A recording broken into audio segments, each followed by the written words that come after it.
The first mention of salt mines in this region dates back to the 13th century. Today, most of them are closed, and this is the only one that is open to tourists, the last one standing. Starting from 1992, this mine was mostly used for treatment purposes, and since 2010, for entertainment. The view from here is quite impressive.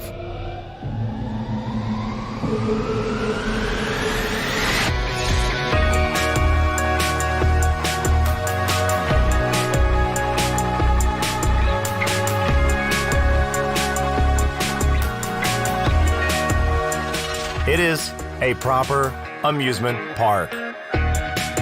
Miniature golf, table tennis, billiards, bowling, a Ferris wheel, a little amphitheater, and even a dock for rowboats. And all of this is underground in the depth of the centuries-old salt mine. Of course, figures cannot convey the feeling you experience here. However, for your information, this mine is 50 meters deep. The neighboring mine, named after Maria Theresa, with an underground lake, is 100 meters deep. You could easily fit the Big Ben in there, for example.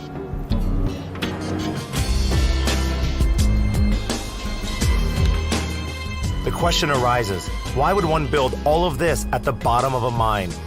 Let's ask the guide, who has been working here for many years. What was the main idea of creating such kind of thing? People are coming here for treatment, and it's good to have things to do, like playing the mini golf or mini bowling, or also ordinary people, the tourists who are just visiting the salt mine.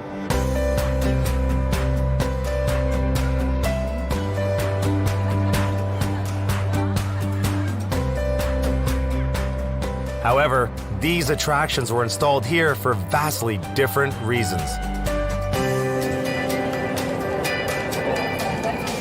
The business model is easily illustrated using souvenirs. Here's a souvenir shop. When the souvenirs were situated upstairs, at the entrance they were not particularly popular. As soon as the shop was relocated underground, they started selling like hotcakes. That means the object is not as important as the atmosphere.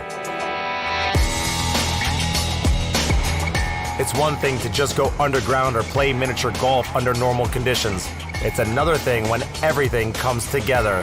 Two mechanisms are triggered: an activity to indulge in and the unusual place. Our film crew, which has traveled to many places and seen a lot, could not compare this boat tour to any other of their previous experiences.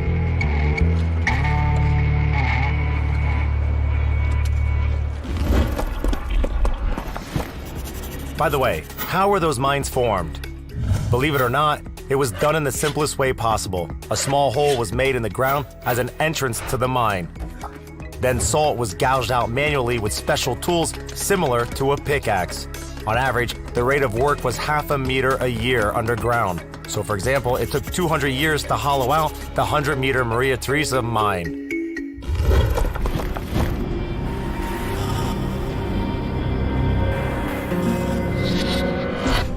See these marks?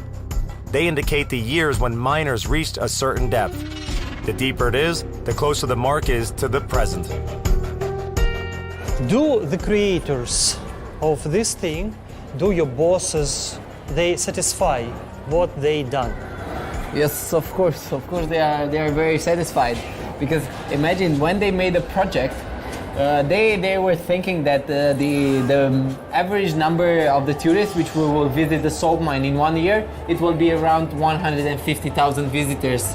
In the first year after modernization, it was more than 350,000 visitors. So it was twice than they were thought. So it's a very, very good project. It was a very good project.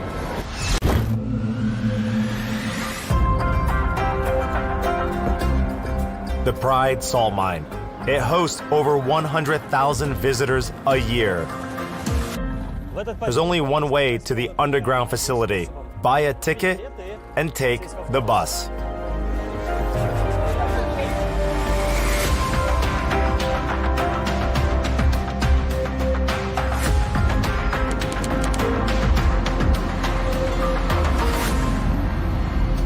It takes 3 to 5 minutes to reach our destination.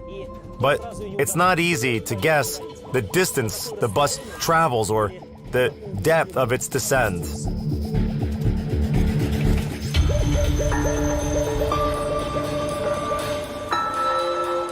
It all started as a research project. In 1960, research was done in this and a number of other salt mines to determine if a stay in a salt mine could be beneficial to one's health. It turned out that it could. And now the salt mine is officially declared an underground clinic by the government.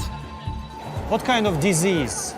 The diseases of the pulmonary system, like asthma, bronchitis, different allergical problems. So it's about 70% of the people are heating totally, and another 20% they remain at the same stadium.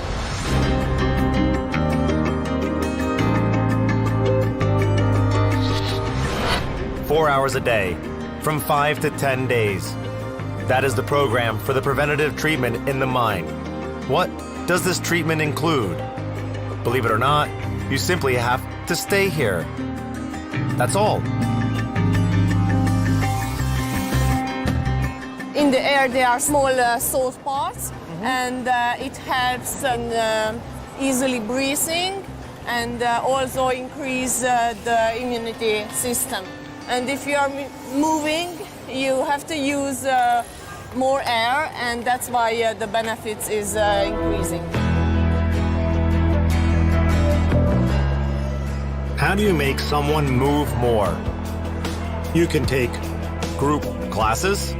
They take place twice a day. But it works much better when you allow people to decide for themselves what they want to do.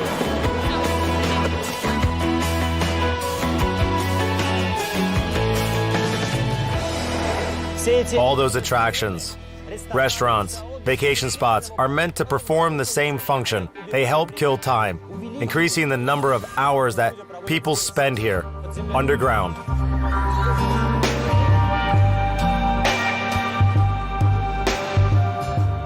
Some people come and just sit here, do nothing.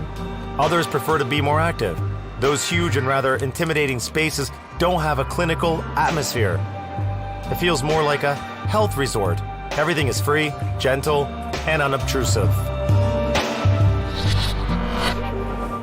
Even the church here is multi-faith, as it states in all the tourist guides.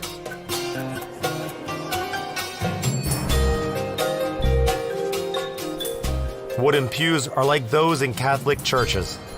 The icons are a nod to the Orthodox faith. Symbols of the Lutheran Church are located at the entrance.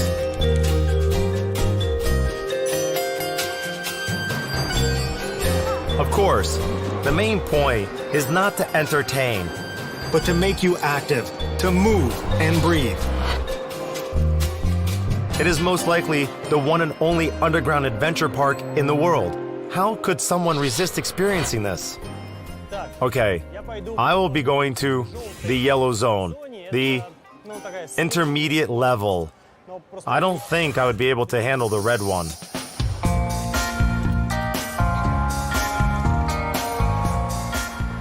Since its opening in 1980, it has been visited by 3.5 million people. Many visitors come in spring and summer, the high allergy seasons. Even though there are no official statistics, it is noted that there are a lot of repeat visitors.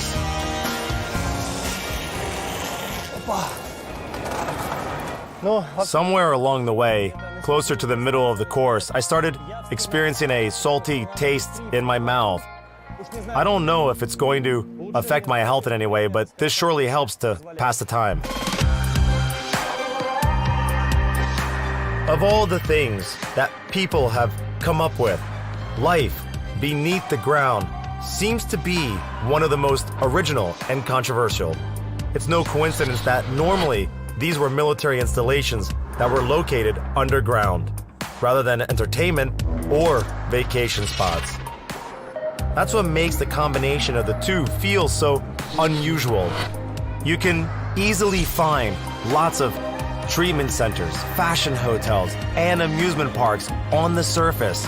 But underground, they suddenly become unbelievably fascinating, even if you only visit them once.